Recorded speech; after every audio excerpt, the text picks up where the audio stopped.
Good morning. Good morning. Good morning. Easter Sunday. Well, today is a very special day because something really happened 2,000 years ago. So we commemorate the resurrection of Jesus Christ from the dead. And do you know what? This is the biggest event for Christians because his single sacrifice, Jesus' single sacrifice has changed forever the destiny of all mankind. The Bible tells us that Jesus' death and resurrection proves that he is the Son of God. And his sacrificial death has purchased for himself the forgiveness of sin. For whom? For everyone who believes, everyone who follows Jesus. Jesus declared in John chapter 12, verse 32, that his resurrection will open the way to invite all men to come to him for salvation. And when I am lifted up from the earth, that is referring to his resurrection, will draw all people to myself. And that is not all. All believers will be taken to attend a marriage feast of the Lamb, referred to Jesus Christ, in heaven when Christ returns. Now this greatest and most joyous event in heaven, well, on earth we see the resurrection.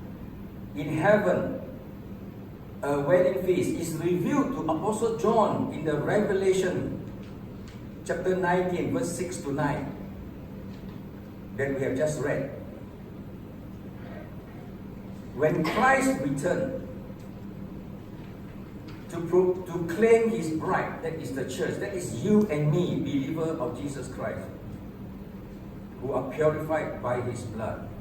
You look at verse 7, he says that let us rejoice. That is what revealed to John. Let us rejoice and exalt and give him the glory. The marriage of the Lamb has come, and his bride, the church, has made herself ready. The church, the Christians are ready. It was granted her, the church, to clothe herself with fine linen, bright and pure. I give a little bit of explanation. For the fine linen is the righteous deeds of the saint. In other words, after the resurrection of Jesus Christ, all people on earth are invited to enter God's eternal kingdom. And this heavenly feast of celebration is climax of their reunion with their eternal Savior, Lord and King. And look at the timeline. Where are we now? We are in the church age. The Old Testament in the Bible tells us the creation, the beginning of his human history. And then we have Jesus Christ. 2,000 years ago he came, the first coming. After living on earth for about 33 years, he went to the cross. He died and he was resurrected. So today we celebrate this resurrection that happened about 2,000 years ago. So the church is already existed for 2,000 years. But the next big event, the great event, will be the second coming. We've been talking about this the last few sermons. And after that, there will be a wedding dinner. There will be a final consummation of the husband and the bride, the Christ and his church. And after that, we shall live with the church. The wife will live with the husband in eternity forever and ever. So it is very important for us to know that as a bride of Jesus Christ, we are seen here in the responsive reading, we are clothed ourselves with righteousness, not our own righteousness, but the righteousness graciously given to us when we, by faith, believe and follow Jesus Christ, the Lamb of God. However, if you remember last Sunday, Elder Jonas preached to us from Luke chapter 13, and he entitled the sermon, So Near, Yes, So Far. Because there are people who are very close to the kingdom of God. They have all the opportunity to listen to the sermon, the gospel preached to them, people warning them, and yet they never believe and they never enter. So this morning we will see this theme of divine invitation further developed in the remaining verses of Luke chapter 14. And I've entitled the sermon Rsvp. Do you know what Rsvp means?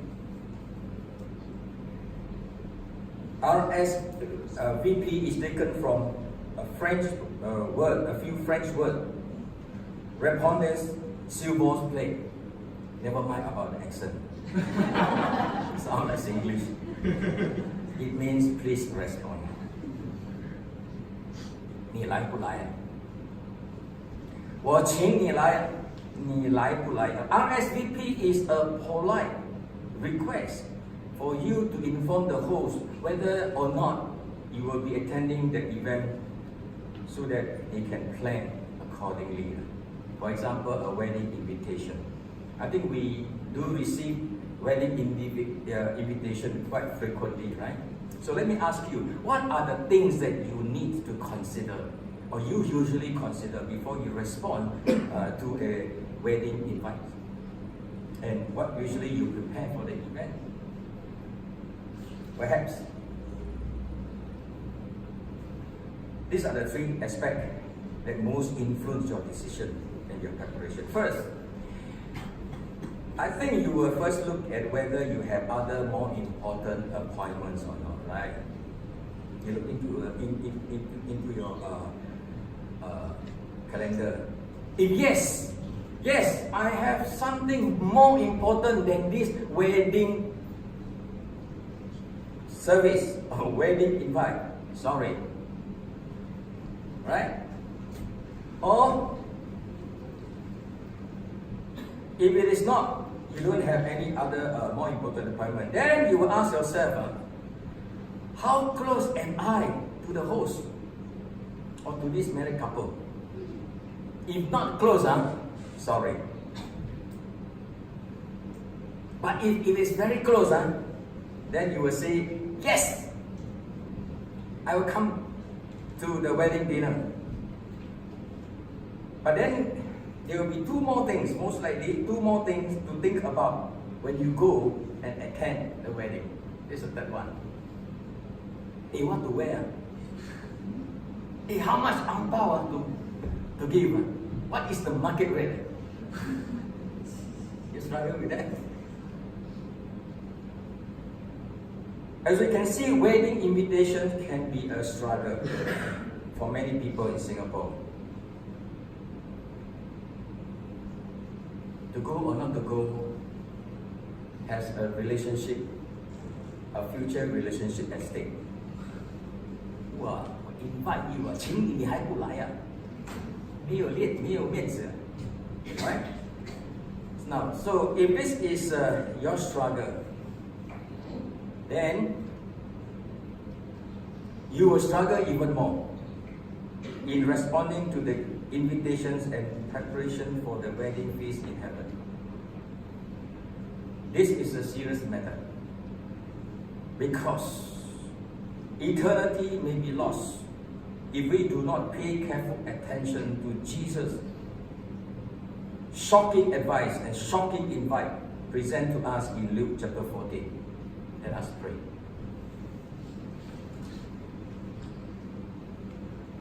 Father in heaven, we pray. We pray, the Lord, that as we open your word, we ask that, Lord, that you will plant your word, Lord, in the good soil of our heart this morning. So that this Easter Sunday service will make a difference, an eternal difference to all of us here. In Jesus' name we pray. The shocking advice, verse 7 to 24. This advice is given to the invited guests and the host. First, the invited guests, verse 7 to 11. The context here is still that we know from verse 1 to verse 6, we preached to us by Elder last Sunday, is that in the Pharisees' house, they are still in Pharisees' house where Jesus was invited for a meal. And Jesus noticed that the invited guests, they were scrambling to choose the place of honor to sit. Yes? Yes. Using a wedding feast as a parable, Jesus advised them.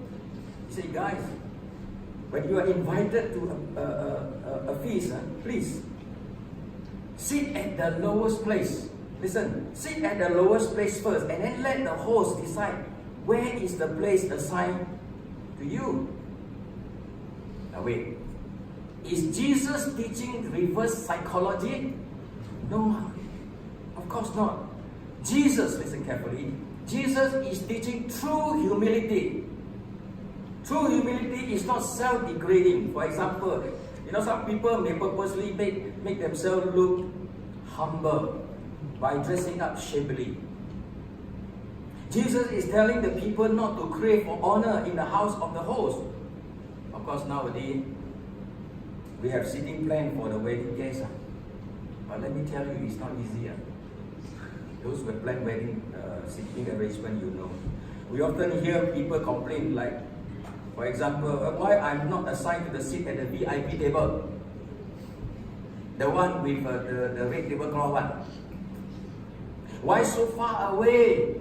Blocked by all the pillars, cannot even see the screen. And why put me with all the strangers? I don't know.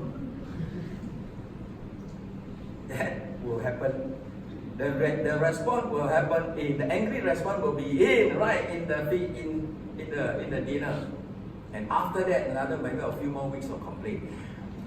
When true humility is practiced by all the guests, listen, there will be peace and harmony. Isn't that true? And it will not cause any embarrassment to the host as well as to the invited guests. Look at verse number 9. This is an example, and this is dangerous. Because if you sit at the wrong place and then the host come and realize that you are sitting on a VIP table and say that, hey, hello, sorry, brother, that is your place. The non-VIP table is yours. But it's tough, right? I don't know whether you have encountered this or not. You actually arrange already for VIP to sit here, and then somebody just come in, in pee and hole, sit down there on the VIP table. So you have to go and tell. I don't know how you're going to say. Tell me how you're going to say to the person. Now, how can we ensure that all the invited guests practice true humility? In other words, they will go to the right place. They know their place. They will not cross the line. You will not be so lin pi ho ho that give you problem. Yes, we can. We can, if we look at Jesus' advice to the host. Verse 12 to verse 14. Jesus advised the host to invite those who cannot repay. Jesus advised the host of a feast to invite those who cannot repay him, referring to people who cannot invite him back again. Hey, I owe you one thing. Wow, this is really a good dinner. I'll buy you the next day. Look at verse 12 to 13. Instead of inviting your own loved one, Jesus said, and instead of inviting your rich friends who are capable of buying you maybe even a better dinner in return, invite those who are poor, crippled, blind, and lame. Now here Jesus, listen carefully, Jesus is not referring to people who are materially poor, physically handicapped, but people who are unable to repay your kindness.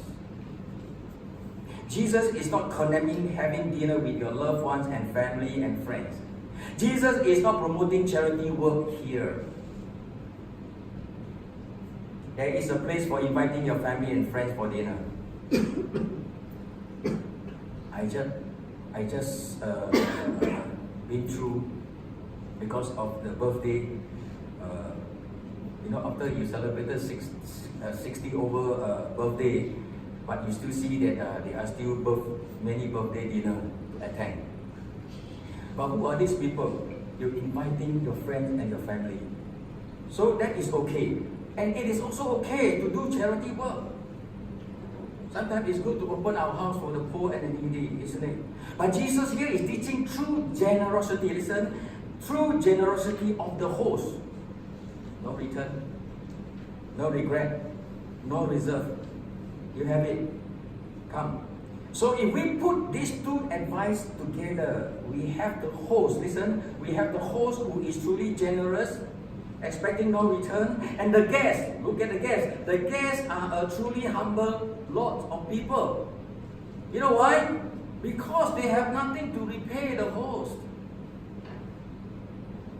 Come on, if they can repay the host, then gratitude is two ways, isn't it?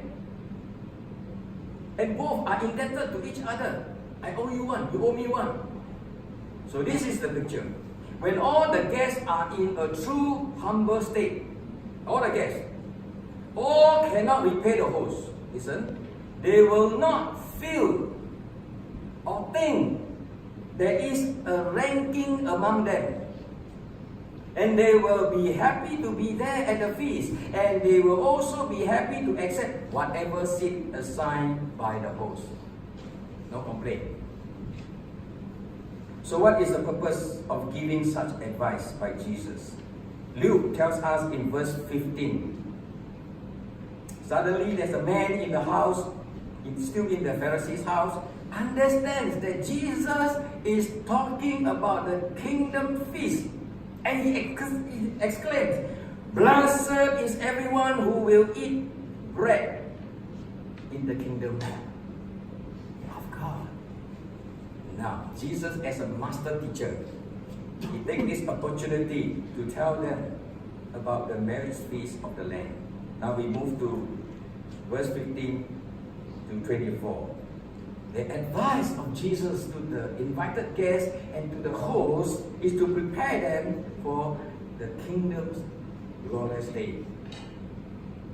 Using a parable again, Jesus tells them that what they will see at the wedding feast of the Lamb in heaven will be very different from what they see on earth. Verse 16 to 17. This is a parable. Jesus said, a man, referring to God, invited many, referring to you and me, many sinners, to attend his wedding feast. And when it is ready, those invited begin to give excuses. Verse 18, the first one says, he needs to inspect the piece of land he bought. Lame excuse, isn't it? The land is yours. Why can't he inspect another day? Verse 19, the second one says, he wants to go and check it out. The 5 oxen that he had just bought. Again, lame excuse. The oxen are yours. Why can't he check another time? Verse 20, the third one says, he just got married.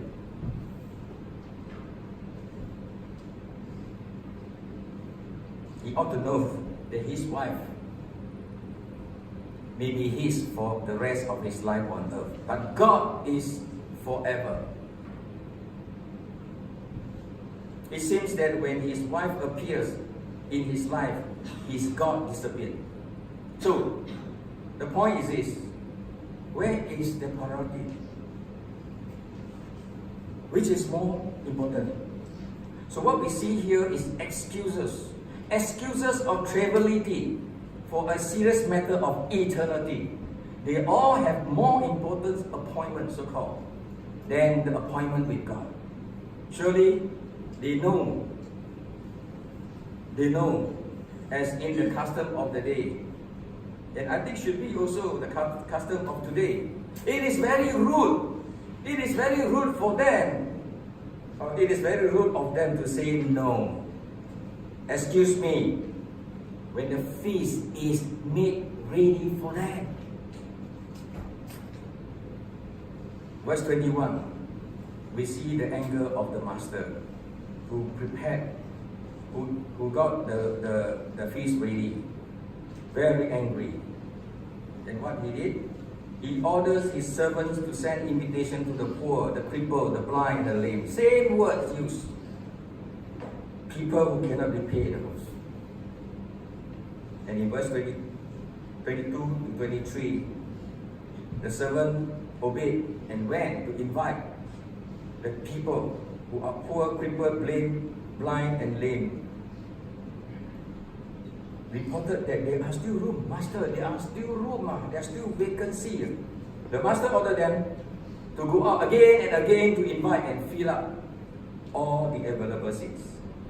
And finally, in verse 24, and those who give excuses are forfeited forever the privilege of dining with the master. A few implications here. Number one, listen. There will be great peace and joy at the wedding feast of the Lamb. You know why? Because according to that parable, no one will scramble for places of honor. Because only those who think that they are undeserving, they will humbly and gladly, happily accept the invitation.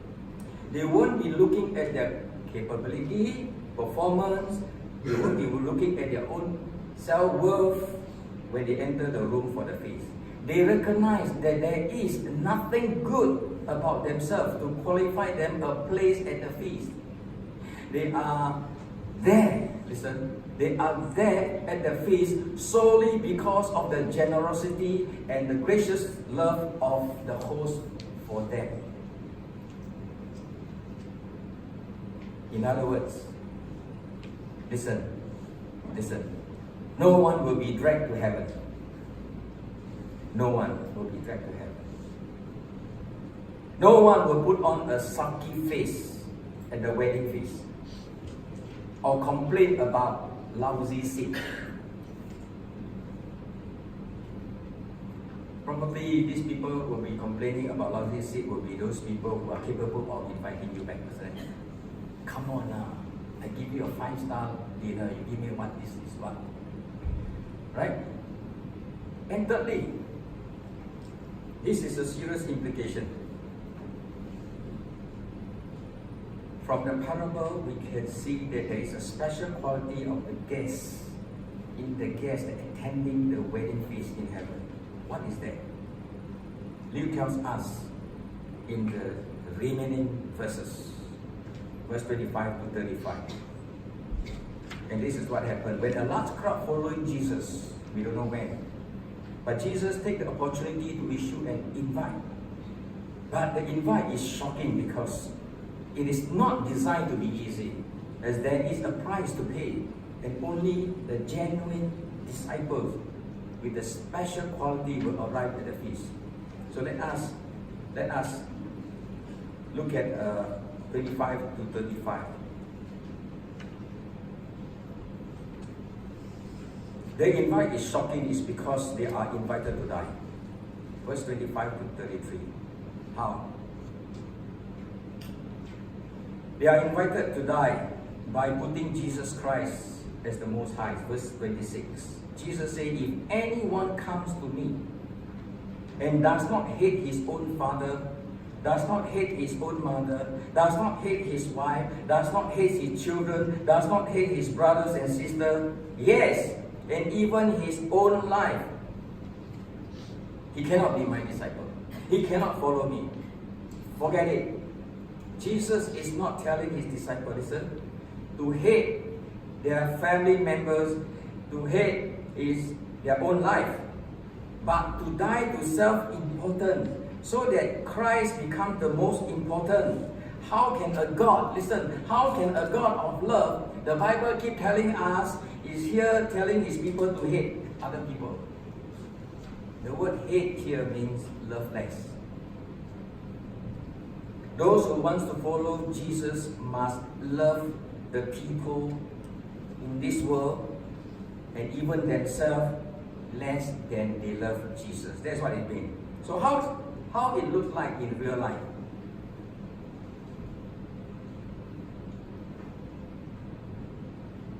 Following verses tells us, not allowing those things or people close to our hearts to prevent us from making them more important than Jesus. What we can see here is this, that a person who put Jesus as more important and love him more, he will make Jesus type of sacrifice. Verse 27, Jesus said, whoever does not bear his own cross and come after me cannot be my disciple. The people in Jesus' days understand the Roman, in Jesus' days under the Roman Empire, they know very well what it means to carry the cross. It means extreme suffering. It means cruel death. Jesus will eventually carry his own cross to sacrifice his life to save sinners. Therefore, disciples are invited to die to self-love, to love Jesus. That is to follow Jesus' example of making sacrifice to achieve the same mission, the same purpose of Jesus in saving lives for eternity. Pursuing a lifestyle dedicated to honor Christ's holy purpose of influencing the life of others, and steadfast love with steadfast love, not hatred. So how it looks like in real life? Living life responsibly and unwaveringly, like the way in which Jesus approached the cross. Remember, the past few preachers has been reminding us that Jesus, at this moment, at this part of the book of Luke, he was very determined. He was very determined to go to Jerusalem, to go to the cross, the cruel cross, because that is his mission. It means to let his or her life be spent in loving and caring for those in need for the sole purpose of the gospel. There are many people need to hear the gospel. There are many people need to know the gospel. There are many people still need to experience the love, the goodness of the gospel. And such people will not be a habitual complainer. In fact, what we are complaining today, I don't know what is your complaint. What we are complaining today, what we are complaining about today, are likely to be those things that God actually looking at. Those things God actually wants us to surrender to Him.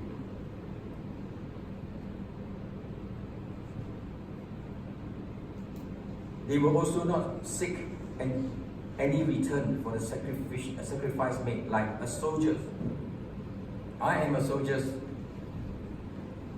for many years, called to defend Singapore.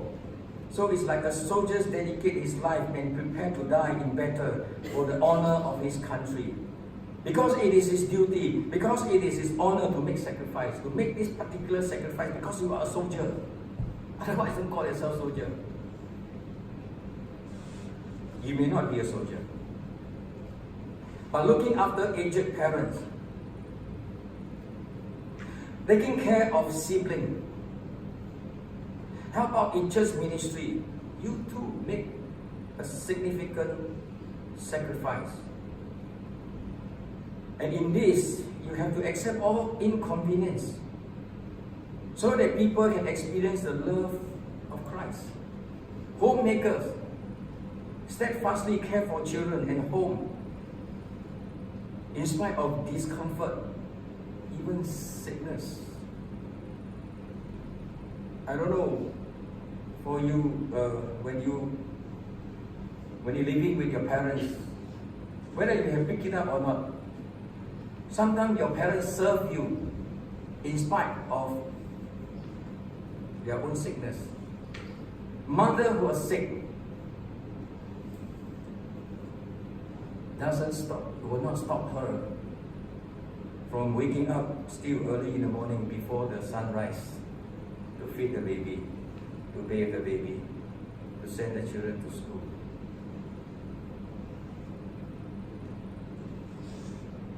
The life of a follower of Jesus Christ is disposed to love people. When they see a need, they will rise up and reach out. They will expand and enrich the life of people around him or her. Sometimes even without being told by other people. Now let me relate to you a couple that whom we know for many years. They went to a church and they know that this senior pastor is ill. His wife is also not in good health. They without anybody's prompting, without even my church pastor or leaders prompting, they went to look after this ailing pastor. Ailing pastor need help in everything in his life until he died. Do you know how much sacrifice he made, or they made, this couple? They have to forgo time, their own time, couple time, whatever time. They have to forgo money because they will buy food and cook and whatever. They have to forgo this they have to forgo comfort, because I was told that they just sleep on the floor. They just sleep anywhere in the pastor's house. Of course, they forgo leisure, except all inconvenience. The speaker of EP Holy Week Convention, were you there yesterday? Or day before? The Singapore Expo. After the convention, this Dr. Patrick Bang, we went for lunch, so give him a lunch, and I gave him the honorarium. He told us this story. He and his wife were doctors, and then they were doing the mission work, medical mission in Pakistan. Right? You know where's Pakistan? And his wife is a citizen of Singapore, but he is a PR of Singapore. He's actually born in Hong Kong. So Singapore welcome so-called expatriate to be citizen of Singapore. So he is qualified. But he missed the interview. He missed the ceremony. But Singapore government wrote to him and said, don't worry, come anytime. When you are available in Singapore, just come to the office and then sumpah, and you get citizenship. But during the interview, the three-man interview, he said, everything, Dr. Patrick, everything is okay. Our arms are open to welcome you to be Singapore citizen. But one thing, your salary is too low. Non-Christian notice that this guy, this Christian doctor, paid the cost. Sacrifice. Surely you know that Dr. Patrick has already counted the cost. He can make tons of money if he doesn't go to Pakistan. So here Jesus gives us an illustration. In verses 28 to 30, illustration number 1. Who won't count the cost before building? If you do not have the resources to complete it, why you start? You won't, right? Second illustration, verse 31 to 32. Who won't count the cost before the battle? If you're not going to win and your whole army is going to be destroyed, make peace lah. Humble yourself, right on. Kowtow to the person, say, oh, you don't fight. On the cross, verse 33 gives us the conclusion. True disciples would have renounced all his personal rightful claims before following Jesus. That is the score. That is the meaning. In other words, it is all or nothing. Listen, it is all or nothing. Some years ago, a man told me that he cannot be a Christian. He said, cannot be a Christian. I was so in my heart, I was so much wanted him to be a Christian because he is such a nice person. But later, I found out that he was a gambler. He couldn't give up the gambling. Such people will say Jesus can wait, gospel can wait, but gambling cannot be given up. This special quality of a genuine disciple of Jesus Christ lies in his willingness to place honoring Jesus above having his own ambitions so that his life reflects the gospel. In other words, look at verse 34 and 35 and I will close. Only the genuine will arrive. In verse 34 and 35, Jesus talk about salt that has loose saltiness. But take note, Jesus is not talking about salt losing its saltiness and therefore thrown away, but about one who calls himself salt, yet does not have the saltiness of salt. In other words, in verse 35 tells us that it is salt or not at all. Christians or not at all. Believer or not at all. A genuine believer will carry with him the flavor of the gospel that will influence and impact lives. The genuine believer will listen. That's what the verse 35 says. He who hath ear, let him hear. Count the cost at Rsvp. So the implication here is this. I think my clicker is giving problem. A disciple without sacrifice is no sacrifice at all. Unless we surrender those that we have been unwilling to surrender, like sin, selfish ambition, we cannot be Jesus' disciple. We cannot be Christian. God is looking at those things that we treasure more than Him. Each of us has a different cross. We have different sacrifice. As a pastor, I sacrifice differently and different things from the homemaker and different things from an office worker. True disciples follow Jesus' terms and conditions. Don't follow our own preference or our orders of importance. True disciples have been transformed by Christ's sacrifice for the gospel, being the beneficiary of Christ's death and resurrection. Like what we are talking about today over and over again, we know that we are undeserving sinners. Just like the prodigal son, which you will hear, I think, next Sunday. Yeah? He said this, Father, I am unworthy to be your son. When he turned around, let me be your servant. That is, he will be willing to make sacrifice. He will be willing to take up the lowly job in the kitchen. He will not choose the place of honor in his father's house. He is more than happy to be a quiet achiever.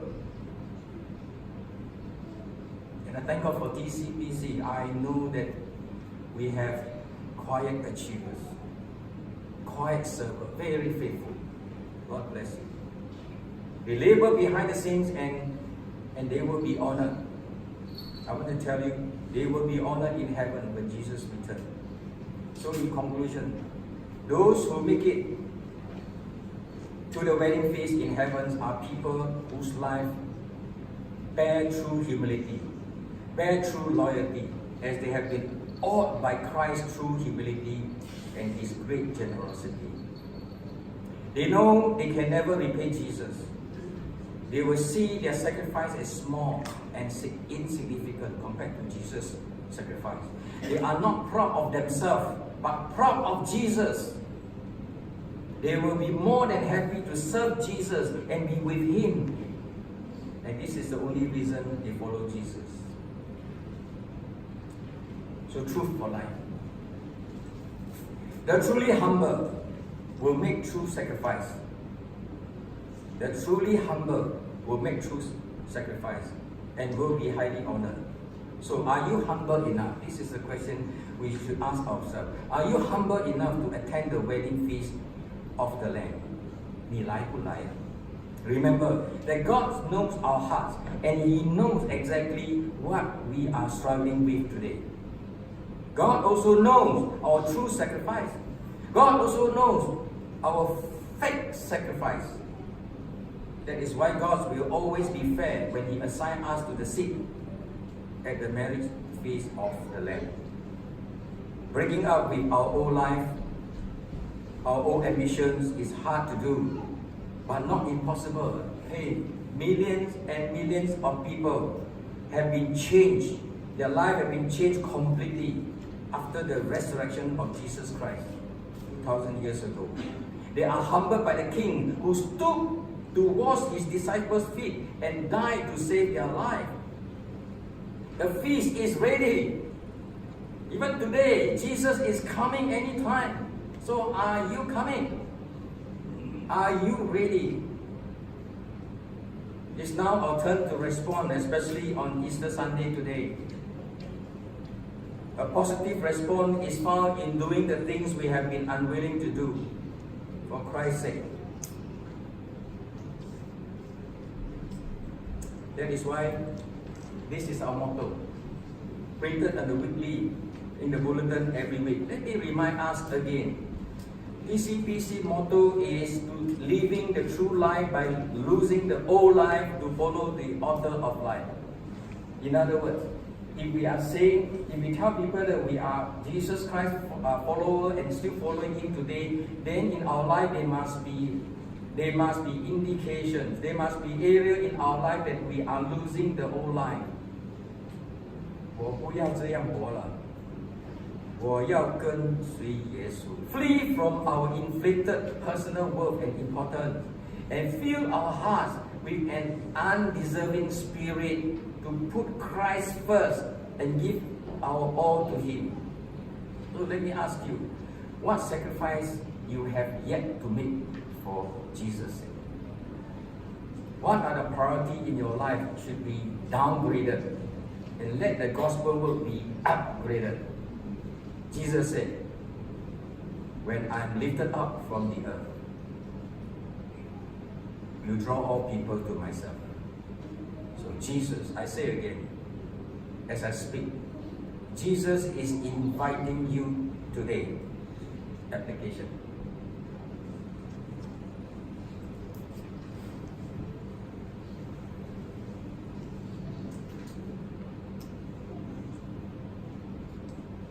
Do you have other more important appointments?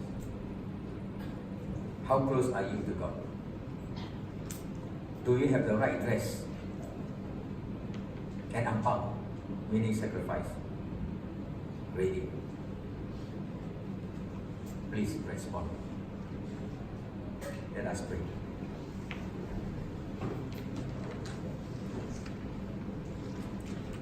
Father in heaven, thank you for speaking to us. May you allow us now to ponder over this matter, so that Lord, our heart may be prepared to receive the Lord's Supper. In His name we pray.